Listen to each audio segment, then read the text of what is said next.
Selamat pagi, berikutnya kita masuk materi baru. Jadi pada pertemuan keempat kali ini kita akan membahas tentang peran oksigen yang sangat amat krusial bagi mikrob. Jadi faktor pertumbuhan semua jenis mikroorganisme termasuk bakteri, fungi, mikroalga, virus, dan lain sebagainya banyak tergantung dari beberapa faktor, yaitu sumber energi, sumber karbon organik seperti gula, asam lemak, sumber ion-ion logam seperti besi, kalsium, natrium, dan lain sebagainya, temperatur, suhu. Tetapi di luar itu semua yang paling penting adalah kebutuhan akan ada atau tidaknya oksigen. Itu kita kenal sebagai kondisi aerobik atau anaerobik. Pada pertemuan kali ini kita spesifik akan membahas kondisi aerobik yang dibutuhkan untuk organisme atau mikroorganisme dalam melakukan fungsi metaboliknya. Jadi pada organisme yang membutuhkan oksigen itu sangat berguna untuk respirasi, termasuk manusia seperti kita. Tetapi bisa juga berbahaya karena oksigen ini juga bisa menjadi toksik karena memiliki sifat oksidatif yang cukup kuat. Jadi tadi sudah dibahas bahwa ada jenis respirasi yang membutuhkan oksigen, yaitu aerob, dan respirasi yang tidak membutuhkan oksigen, anaerob. Jadi lebih detailnya itu nanti akan ada di tugas kalian, bagaimana kalian menjelaskan perbedaan respirasi aerob dan anaerob. Bisa kalian jabarkan dari mata kuliah yang sudah kalian dapat sebelumnya, yaitu dari biokimia. Jadi secara pembagiannya atau dari berdasarkan kategori atas pengaruh oksigen pada pertumbuhan dan metabolisme. Jadi ada 5 macam klasifikasi mikroorganisme, atau dalam hal ini kita tinjau dari bakteri. Jadi yang pertama ada istilah aerob obligate. Jadi apa itu aerob obligate? Aerob obligate merupakan suatu pertumbuhan jika pertumbuhannya itu membutuhkan dan sangat bergantung pada adanya oksigen. Jadi kalau nggak ada oksigen, dia nggak bisa tumbuh. Contohnya Mycobacterium tuberculosis untuk penyebab penyakit TBC. Lalu yang kedua ada istilah mikroaerofilik. Jadi dia membutuhkan oksigen, tetapi harus di bawah kadar oksigen yang ada di udara. Contohnya mikroorganisme seperti Gonococcus dan Meningococcus bakteri itu. Lalu ada lagi kategori yang disebut anaerob fakultatif. Anaerob fakultatif merupakan jenis organisme atau mikroorganisme, dia di sini akan menggunakan oksigen bila tersedia. Tetapi jika tidak tersedia pun dia tetap bisa hidup. Jadi dia bisa fleksibel, bisa menggunakan oksigen untuk hidupnya. Tetapi kalaupun tidak ada, dia bisa menggunakan spesies yang lain untuk hidupnya. Contohnya misalnya kita temuin pada jenis-jenis kamir atau enterobacteria. Lalu ada anaerob obligate. Ini kebalikannya dari aerob obligate. Jadi dia hanya bisa tumbuh tanpa oksigen. Jika ada oksigen, dia akan mati karena oksigen akan bersifat toksik bagi dirinya.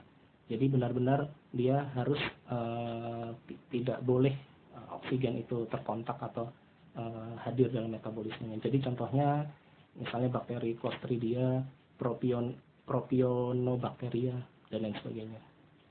Lalu ada juga istilah yang kelima, anaerob aerotolerance. Jadi dia bisa tumbuh tanpa oksigen, tapi dia tidak akan mati jika bila kontak dengan oksigen. Jadi misalnya contohnya bakteri asam laktat. Nah, selanjutnya, jadi tidak bisa dipisahkan juga untuk kebutuhan oksigen itu harus tergantung pada metabolic activity. Tapi di sini saya tidak ingin menjelaskan panjang lebar tentang metabolisme karena saya anggap kalian sudah bisa dan paham semua karena kalian sebelumnya sudah mengambil mata kuliah sebelumnya, yaitu biokimia yang sangat amat berhubungan dengan proses metabolik. Jadi akan saya lanjutkan untuk case study saja. Dalam hal ini saya ambil satu case study tentang pengelolaan limbah secara biologis tapi menggunakan proses aerobik. Jadi kenapa langsung case study? Karena dalam bioproses ini tidak bisa dipisahkan dari yang namanya aplikasi atau aspek keteknikan atau engineering. Nah, jadi kita tahu bersama bahwa bioproses adalah memanfaatkan proses yang dimiliki oleh mikroorganisme, dan kita wajib atau kita dituntut untuk menghasilkan suatu hal yang bersifat komersial dan signifikan. Nah, dari sini yang sangat aplikatif atau yang sangat amat urgent adalah kebutuhan akan pengelolaan limbah. Kita tahu bahwa limbah cair sangat amat banyak jumlahnya dan harus perlu segera dikelola dengan baik dan benar. Jadi pada dasarnya hingga dengan permulaan abad 20 limbah umumnya masih banyak yang dibuang begitu saja. Tetapi pada milenium baru sekarang, abad milenium saat ini, tentu saja dengan makin banyaknya aktivitas manusia dan banyaknya jumlah manusia itu sendiri, kita tidak bisa langsung begitu saja dibuang. Jadi teknologi pengelolaan air limbah memainkan peran yang sangat penting khususnya dalam disiplin ilmu bioproses ini. Jadi teknologi pengelolaan air limbah kunci dalam memelihara kelestarian lingkungan, dan berbagai teknik pengelolaan air buangan untuk menyisihkan bahan polutan yang sudah dicoba, jadi baik secara fisik, secara kimia maupun biologis. Dalam hal ini, untuk proses pengelolaan limbah secara aerobik dapat dilakukan melalui metode biologis secara attached growth maupun suspended growth.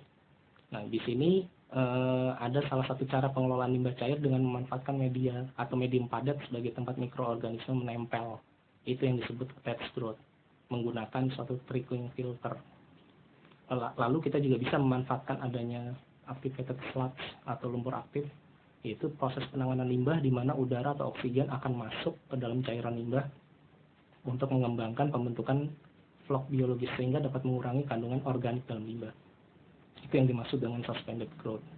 Jadi bisa kalian lihat dalam slide ini ada dua proses, ada dua gambar atau ilustrasi yang disajikan. Yang pertama dengan trickling filter, yang kedua dengan activated sludge. Jadi kalau trickling filter itu prosesnya itu alirannya dari atas, jadi memanfaatkan gravitasi.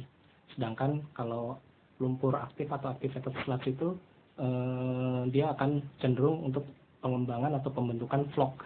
Nah, dari vlog lalu akan dialirkan. Jadi ada yang mengendap juga dan ada yang mengalir. Sama intinya, jadi memanfaatkan gravitasi. Cuman kalau yang trickling filter benar-benar arah alirannya dipaksa dari atas ke bawah, jadi dialirkan paksa. Tapi kalau activated sludge hampir diendapkan begitu saja secara alami. Nah, ini contohnya pengelolaan atau pengolahan secara aerobik. Jadi pada bak aerob dan bak sedimentasi, intinya adalah apapun itu, jika kalian kontakkan dengan udara sekitar atau dengan kondisi terbuka, itu pasti kalian mengelola secara aerobik. Ya, sekian materi ini. Silakan seperti biasa kalian lihat tugas online kalian untuk pertemuan 4. Jadi ada 3 soal seperti biasa, saya tidak perlu mengulangi lagi untuk petunjuk pengerjaannya, kalian kerjakan sesuai dengan yang diperintahkan soal. Jika untuk hitungan kalian tahu harus bagaimana. Jadi soal nomor 1, sebutkan dan jelaskan perbedaan respirasi aerobik dan respirasi anaerobik. Tadi sudah sempat tersirat, saya jelaskan sedikit. Nah, tapi mohon kalian jelaskan dari proses metabolisme dalam mata kuliah biokimia yang sebelumnya sudah kalian dapatkan. Lalu yang kedua, kalian ambil, saya menuntut kreativitas kalian, ambil salah satu case study, kalian bisa cari dalam suatu artikel ilmiah ataupun dari studi kasus mungkin pengelolaan limbah di negara lain, silakan. Tetapi jelaskan secara singkat spesifik tentang pengelolaan limbah cair secara aerobik. Dan kalian tulis potensinya. Lalu nomor 3 ini soal wawasan, ini banyak terdapat di sumber di internet dan di buku juga pasti ada kalian temuin di istilah lingkungan, yaitu dalam proses pengelolaan limbah ada 3, DO, BOD, dan COD, dissolved oxygen, biochemical oxygen demand, and chemical oxygen demand. Kalian jelaskan itu. Ya, terima kasih atas perhatiannya, selamat pagi.